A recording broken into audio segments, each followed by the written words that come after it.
முரசொலி தலையங்கம் 8/5/2025. ஆமாம், மிரட்டல்தான். திராவிட முன்னேற்றக் கழக மாவட்ட செயலாளர்கள் கூட்டத்தில் உரையாற்றிய கழக தலைவர், தமிழ்நாடு முதலமைச்சர் மாண்புமிகு மு.க. ஸ்டாலின் அவர்கள் ஒரு கருத்தை சொன்னார்கள். பாஜக தமிழ்நாட்டில் எப்படியாவது காலூன்ற நினைக்கிறது. அதற்கு அனைத்து விதமான அச்சுறுத்தலையும் செய்து அதிமுகவை அடக்கிவிட்டது. பழனிசாமிக்கும் வேறு வழியில்லை. பாஜக கூட்டணியை ஏற்றுக்கொள்ளாவிட்டால் சொந்த கட்சியில் அவர் தலைமைக்கே சிக்கல் வரும் என்று பயப்படுகிறார். அதனால் பாஜக கூட்டணியை ஏற்றுக்கொண்டு விட்டார். பலவிதங்களில் அதிமுகவை பணிய வைத்திருக்கிறார்கள். பாஜகவுடன் அமைக்கப்பட்டிருக்கும் கூட்டணியால் பல அதிமுகவினர் அதிருப்தியில் உள்ளனர் என்பது அவரது உரையின் உள்ளடக்கம் ஆகும். இதற்கு பதில் அளித்திருக்கும் பழனிசாமி, எங்களை பார்த்து ஸ்டாலின் பயந்துவிட்டார். நாங்கள் பாஜகவுடன் மகிழ்ச்சியாகத்தான் கூட்டணி வைத்துள்ளோம் என்று சொல்லியிருக்கிறார். எங்களுக்கும் பாஜகவுக்கும் கொள்கை ரீதியான உடன்பாடு ஏற்பட்டுவிட்டது. அதனால்தான் கூட்டணி வைத்துள்ளோம் என்று பழனிசாமியால் சொல்ல முடியவில்லை. மாறாக மகிழ்ச்சியாகத்தான் கூட்டணி வைத்துள்ளோம் என்று சொல்கிறார் பழனிசாமி. கூட்டணிக்கும் மகிழ்ச்சிக்கும் என்ன சம்பந்தம்? இது என்ன கல்யாண சம்பந்தமா? அதில் மகிழ்ச்சி இல்லை என்பதை உள்துறை அமைச்சர் அமித்ஷா, பழனிசாமி ஆகிய இருவரும் நடத்திய பத்திரிகையாளர் சந்திப்பை பார்த்தாலே தெரியுமே. 3 தடவைகள் பத்திரிகையாளர் சந்திப்புக்கான பேனர் மாற்றப்பட்டது. இது கூட்டணிக்கான சந்திப்பாக முதலில் இருந்தது. பின்னர் அது பாஜக சந்திப்பாக மாற்றப்பட்டது. மீண்டும் கூட்டணிக்கான சந்திப்பாக பெயரை மாற்றிக்கொண்டே இருந்தார்கள். இடைப்பட்ட நேரத்தில் பழனிசாமி கதி என்ன ஆனது என்பது ஊருக்கே தெரியும்.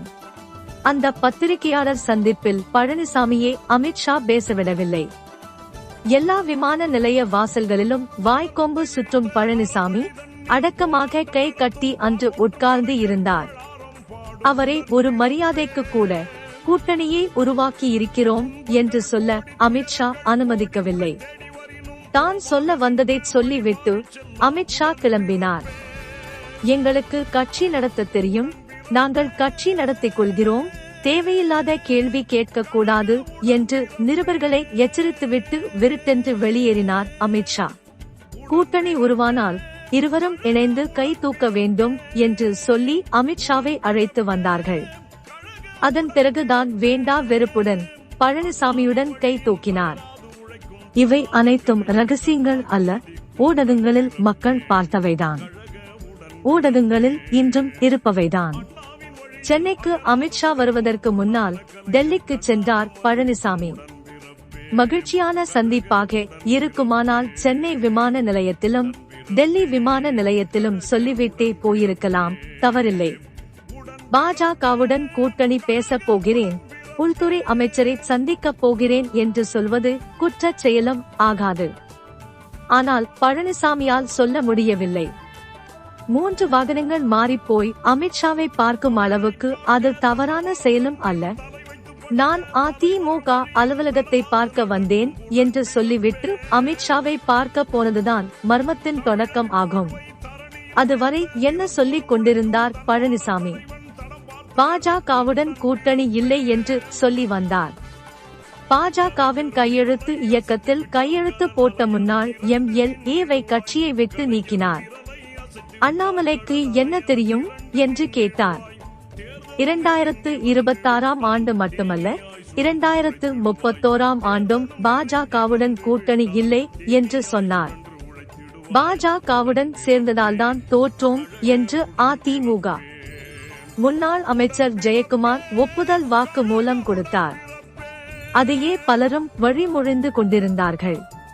இத்தகைய சூழலில் தான் பழனிசாமியின் உறவினர்களுக்கு சொந்தமான 26 இடங்களில் ரெய்டு நடந்தது. 750 கோடி ரூபாய் வரி ஏய்ப்பு செய்த எடப்பாடியின் உறவினர் என்று ஊடகங்கள் அனைத்தும் செய்தி வெளியிட்டன. பழனிசாமி மீண்டும் பாஜகவின் பாதத்தில் சரணாகதி அடைந்தார். அவர் மிரட்டப்பட்டது பட்டவர்த்தனமாகவே ஊருக்கு அம்பலம் ஆனது. இதை மறைக்க பாஜக அதிமுக இடையே கள்ள கூட்டணி இருக்கிறது என்று சொல்லி வந்தார் முதலமைச்சர் மாண்புமிகு மு.க. ஸ்டாலின் அவர்கள். அந்த கள்ள கூட்டணி மெல்ல மெல்ல வெளிச்சத்துக்கு வந்து வெளிப்படையான கூட்டணியாக மாறி இருக்கிறது. இதற்கு காரணம் அமித்ஷாவின் மிரட்டல்தான்.